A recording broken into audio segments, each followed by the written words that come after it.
ഈ ഫോട്ടോയ്ക്ക് എന്തെങ്കിലും പ്രശ്നമുണ്ടോ? കുഴപ്പ വല്ലതും ഉണ്ടോടാ? ഹേയ്, ഒരു കുഴപ്പം അല്ല, ഒരു കുഴപ്പമില്ല. അല്ലെങ്കിൽ പ്രശ്നമുള്ളവരുണ്ടോ? എനിക്കറിയില്ല. എന്താ നിന്റെ ഉദ്ദേശം? ആരായി നോറ മുസ്കാൻ?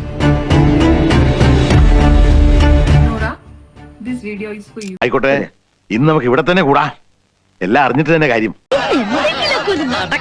റീസെന്റ് ഞാനൊരു മെന്റലിസം ഷോ അറ്റൻഡ് ചെയ്തിട്ടുണ്ടായിരുന്നു ഗസ്റ്റ് ആയിട്ട്.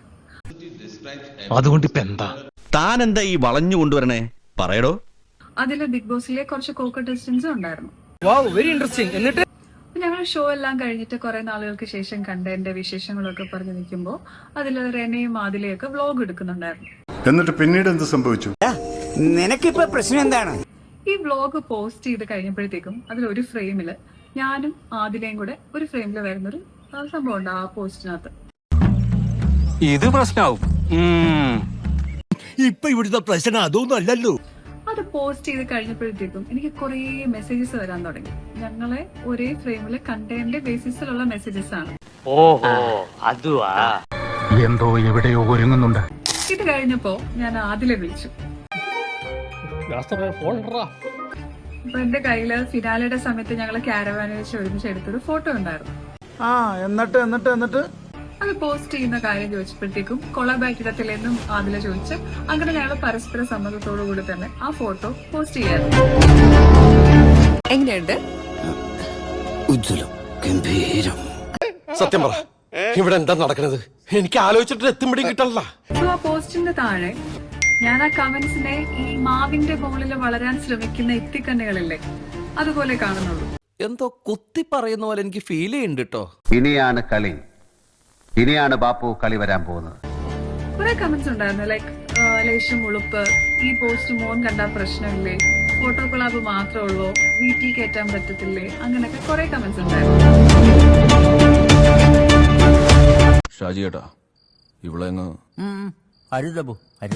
ഇതാകുമ്പോ കാക്കയുടെ വിശപ്പ് മാറും, പശുവിന്റെ കടിയും മാറും. എനിക്ക് തന്നോട് പറയാനുള്ളത്, ഐഡിയോളജിക്കൽ ഡിസഗ്രിമെന്റ്സ് ഉള്ളവര് ഒരിക്കലും ഫ്രണ്ട്ലി ആയിട്ട് പെരുമാറരുതെന്നോ ഒരു ഫോട്ടോയ്ക്ക് ഒരുമിച്ച് പോസ്റ്റ് ചെയ്യരുതെന്നോ പറയാൻ പറ്റത്തില്ല. അത് ശരിയാ. ചേട്ടാ, ഇവനോടൊക്കെ കാര്യം ബോധിപ്പിക്കേണ്ട അവസ്ഥയാണ് എനിക്കിപ്പോ. വ്യത്യസ്ത നിലപാടുള്ളവർക്കും എപ്പോഴും വഴക്കുണ്ടാക്കിക്കൊണ്ടിരിക്കാൻ പറ്റത്തില്ല. ഇവിടെ അഭിപ്രായങ്ങളോട് 100% ഞാൻ യോജിക്കുന്നു. ഒരാൾക്ക് ചിലപ്പോ ചില ജീവിത രീതികളോടോ ബന്ധങ്ങളോടോ യോജിച്ചു പോകാൻ കഴിയണമെന്നില്ല. അത് അവർ ചിലപ്പോൾ വളർന്നു വന്ന സാഹചര്യം, ജീവിത പശ്ചാത്തലം, വിശ്വാസങ്ങൾ, അങ്ങനെ കുറെ കാര്യങ്ങളുടെ ബേസിസിലായിരിക്കാം. സത്യമാണോ? ഞാൻ ജീവിതത്തിൽ ഇതുവരെ അതേ പറഞ്ഞിട്ടുള്ളൂ. നീ ഇത് തൽക്കാലം വേറെ ആരോടും പറയാൻ നിൽക്കണ്ട.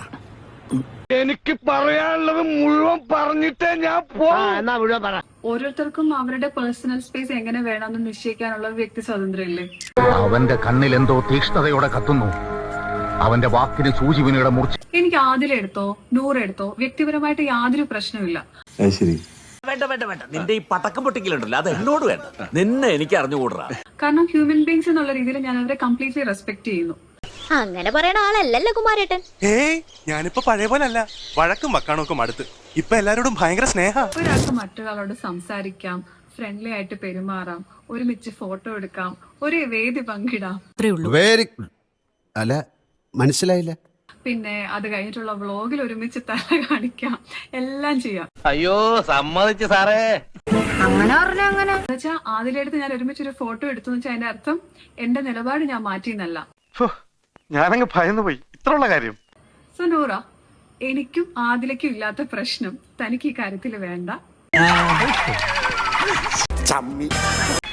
ഇതാ വടി കൊടുത്ത് അടി മേടിക്കാന്ന് പറയണേ. ഇതാപ്പ ഉണ്ടായേ.